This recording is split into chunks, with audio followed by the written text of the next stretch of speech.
Suasana hari raya, walau di mana pun jua, memberikan ketenangan dan mententeramkan jiwa. Hai, bersama saya lagi, Mat Arif Lee Sukun. Okey, sekarang kita berada di Terminal 17. Kita akan tanyakan soalan macam mana ataupun persiapan rumah kita untuk tidak menjadi pembiakan nyamuk Aedes. Apa kita tunggu lagi? Let's go! Okay. Macam pasu bunga yang ada air tu, kena keluarkan air dia. Lepas tu kalau macam tong air yang macam lama tak guna tu, kena tengok ada jentik-jentik ke tak. Lepas tu kalau macam selalunya macam longkang-longkang pun kena pastikan bersih juga. Ada tempat-tempat yang potensi nyamuk untuk bertelur lah. Nyamuk Aedes itu bukan. Betul. Macam itu kawasan pokok bunga, lopak-lopak di singki dan sebagainya lah. Elakkan tempat-tempat air bertakung lah, baldi-baldi buang air, buang tu, jangan dibuang baldi tu, buang air.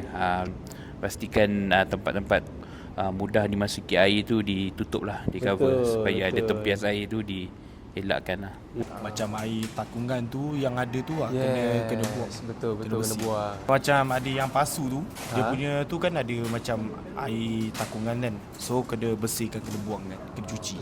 Kalau ada pasu bunga terbalikkan, cek baldi ada air ke tak. Kalau ada, buang semua. Sebelum kita nak tinggalkan rumah kita kena pastikan tempat-tempat yang air bertakung.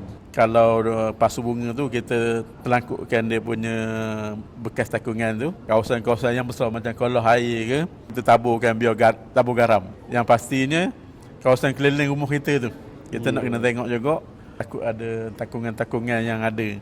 Cegah jangkitan daripada pembersihan. Ya, betul. Sambil tu ucapan raya satu. Ucapan raya. Selamat Hari Raya. Selamat Hari Raya, jangan lupa jaga kebersihan. Selamat Hari Raya, Aidilfitri, Mak Zahid dan Batin. Selamat Hari Raya lah untuk semua rakyat Malaysia beragama Islam. Mudah-mudahan Hari Raya ni lebih bermakna untuk semua. Saya mengucapkan selamat Hari Raya Maaf Zahir Batin kepada pihak MBSA dan juga kepada Negeri Selangor Darul Ihsan. Terima kasih.